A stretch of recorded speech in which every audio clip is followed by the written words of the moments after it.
Okay, so think about it. We're just bombarded with information, right?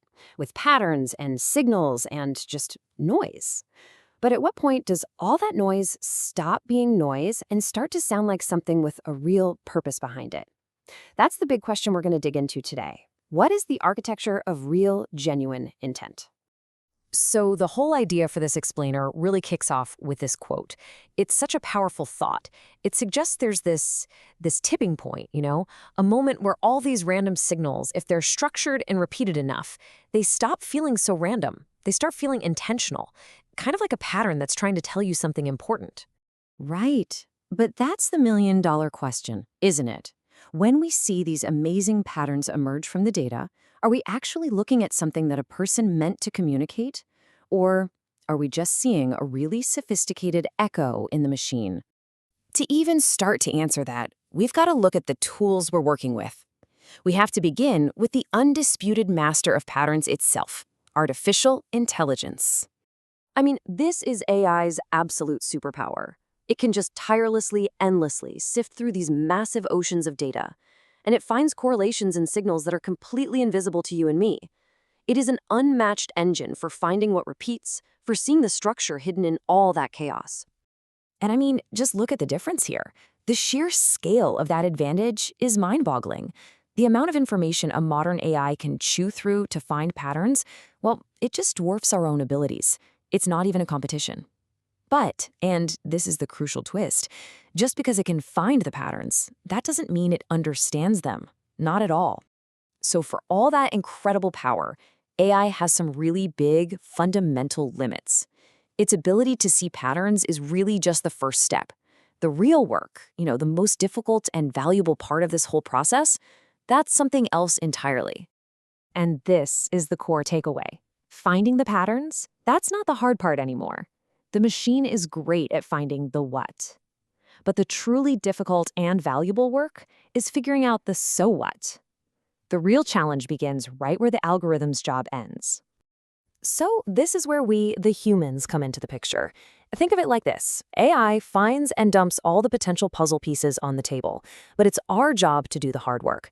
First, we have to discern which of these thousands of pieces actually matter. Then we have to add human context to see how they fit together. Next, we have to constantly verify that the picture we're building is accurate.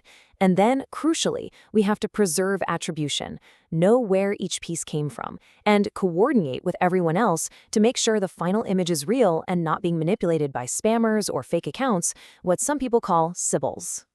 All right, so how do we actually pull this off? This whole section is about how we humans forge meaning, how we transform a simple signal into something with real substance. This is where raw data gets its true value. So let's be clear about what we're talking about when we say meaning. In this context, it's not something that's just found lying around in the data. No, it's something that only emerges when people, humans, actively shape, verify, and add context to the patterns that an AI might have surfaced. It's a creative human act. This comparison right here gets to the absolute heart of it.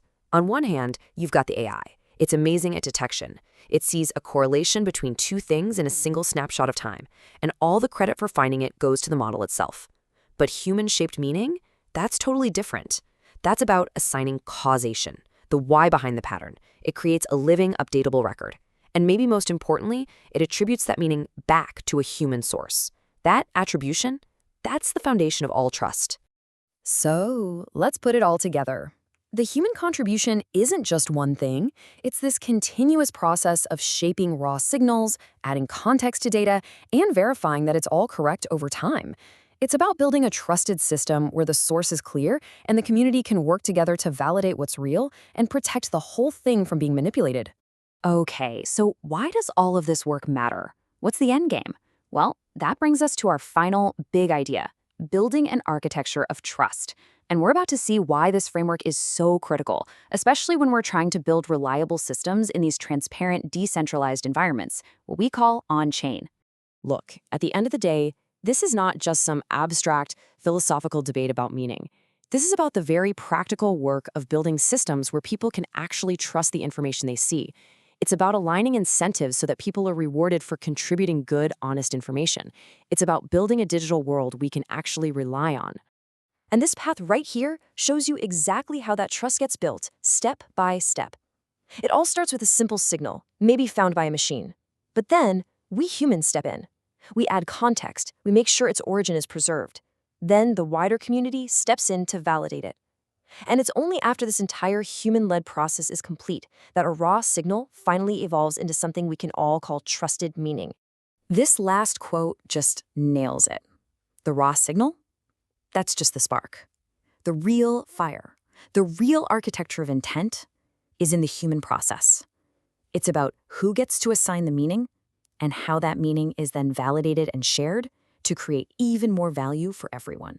So we're left with this one last massive question to think about. As AI generates this endless ocean of patterns and signals for us to look at, how are we going to choose to build our architecture for truth? What systems are we going to design to make sure that what we're seeing isn't just a clever pattern, but a true reflection of real human intent?